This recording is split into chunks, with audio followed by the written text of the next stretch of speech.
The angler with a prize catch. It's a pose that appears over and over in family photo albums and vacation slideshows. But how did people document those big fish and save those memories before photography? Well, a couple hundred years ago in Japan, someone invented Gyotaku. Gyotaku is a Japanese word for fish rubbing. Gyo is fish and taku is rubbing. Heather Fortner, a printer of fishes, says this art form has survived the advent of photography just fine. Oh, in Japan, it's just wondrous to walk along the streets where they have the fishing tackle shops, because it's traditional that if you buy a piece of tackle, that when you catch something with it, you make a print of that fish and present it to the owner of the tackle shop, and then he puts it up on the wall. She discovered Gyotaku in the U.S. About 25 years ago, I was at a friend's house in Hawaii, and on his wall he had a big long print with many redfish, and it was the most beautiful thing I'd ever seen. And I asked him, "Who made this beautiful thing?" And he replied, "Well, I did." And then I asked, "Well, how long have you been practicing this art form to make something so beautiful?" And he said, "Well, it was the first thing I ever did." At that point, I had to fish print. She printed during her years of commercial fishing. She printed while serving on a research ship. There were times I'd print 8 hours a day in addition to working 8 hours a day on the ship. These days, she sails the world as an officer in the Merchant Marine, a dream job for a connoisseur of printable fish. In the ports, the seamen go, they go to the bars, and I go off to the fish markets and find whatever fish is in that location and bring them back, usually frozen in a suitcase. Heather still loves the colorful fish from Hawaii, where she grew up. But now her home, at least while she's on land, is Bend, Oregon. Since I've moved here, I'm concentrating primarily on the coastal fishes of Oregon, Washington, the trouts, the salmons, the rockfish. The fish I actually chose to work with today is a fresh fish. This is a male rainbow trout from Fall River, but one of the problems with the trout is that they're slimy. And this is a very critical part of printing, is you have to remove the slime, because the inks don't stick as well with the slime, and the slime is acidic and will eventually turn your paper yellow. And I'm just going to put them on some newspaper and put some salt on. I sprinkle salt over this guy. And the salt is slightly abrasive. Getting the fish ready for printing is normally about 50% of the actual printing process. But this is a good time to practice the cardinal rule of fish printing. Know your fish. Where is it hard? Where is it soft? Where are the fins? By working with it, by cleaning it, by laying it out, you're touching the fish. It's a very tactile art form. So you're becoming very familiar with your fish during that process. After all this, the trout is still not ready to print. One of the problems that fish printers have is that you're taking a round fish and putting it on a flat piece of paper. She poses a fish and props up the individual fins. The fish doesn't swim with the pelvic fin out, but it's nice to get a hint that that fin is there.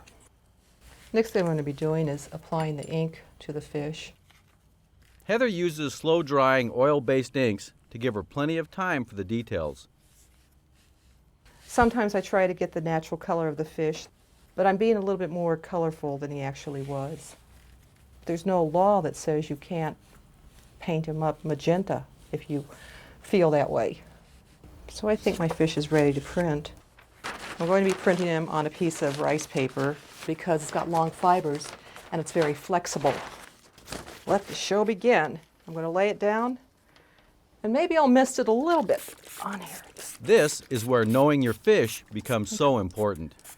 You know where to push and how hard to push, and to make sure that you get every detail of that fish in the print. I need to remember to push in a little bit so I can get the teeth. Gyotaku is an art that meets nature halfway.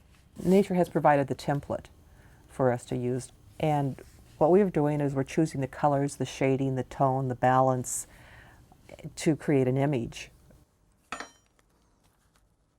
The moment of truth. The print is done, and now we just gently peel it off the paper. And you see a very fat male rainbow trout. The definition can be remarkably sharp and clear. but she's still not finished. It really doesn't look alive until you put the eye in. The eye adds life and soul to a print. And also the rainbow trout has a lot of black spots on its top side, so I'm going to add that as well. Finish the eye, finish the spots. I'm going to sign it now. I love to use these Japanese hankos or chops. This one means takes pleasure with fish. Fish printing really opened up a door for me because I didn't feel that I was creative or artistic. And once I started doing this, I realized that I was. A little later, Heather adds some plants to another print. These weeds came from the same place that I got the fish, and I thought it'd be a nice addition. And I'm printing them in exactly the same way as I did the fish, with the same inks. It adds a touch of realism. Clearly, the techniques of Gyotaku are not confined to fish. She says some people make prints from rocks, wood, birds. There's a member of the Nature Printing Society who's printed a moose. And even a roadkill squirrel is fair game for a nature printer. Just like those photos of anglers posed with their fish, many of these images evoke special recollections for their maker. An 808-pound world record bluefin tuna. It took about 6 of us to do the whole body, but I took a print of just the tail. When I was commercially fishing out of Hawaii, I caught a large grouper one time and was bringing it up. Well, a shark came and got most of it before I got it to the surface. So I looked at my little head and went, well, I can still print this. And it's a great memory for me. Most of Heather's work is pretty meticulous, but fish printing can be very fast. This fish is basically fresh from the water. It hasn't been deslimed. In fact, anyone who packs a few acrylic inks on their next outing can immortalize the catch of the day right at streamside.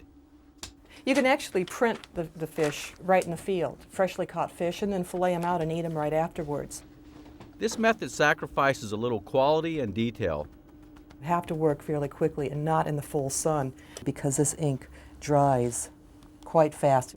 But the results are still impressive. And there we have a nice print of a rainbow trout. Most of Heather's work, though, is with frozen fish. And, like many other serious fish printers, she keeps a freezer full of them. Some of the fish I print have been frozen for years. I have a rockfish that I had in classes for about 6 years, and he printed beautifully every time. And I finally threw him away because he smelled so bad. I've got a couple kokanee from Wickiup Reservoir. Print very well. They have a very nice pattern. I also pulled out an Oreo, which is a deep water fish from Oregon. And he's been in my freezer since '92, and he seems to be thawing out fairly well. And if you like the art form, but aren't a real fish person, these are rubberfish. Rubberfish for those people who are a little bit squeamish about touching a real fish, but still want to make a fish print. Remember that Oreo we saw in my sink? He's been in my freezer for 8 years. He printed well when he was fresh, and he still prints well today. Heather says she does face occasional disapproval for using fish in her work. And I'm just immortalizing them. And I don't kill fish for printing, although I do buy them at a fish market. Some people feel that it's a misappropriation of a fish which could be used for food. Well, isn't it? Well, I feel it's a misappropriation of a fish to eat it.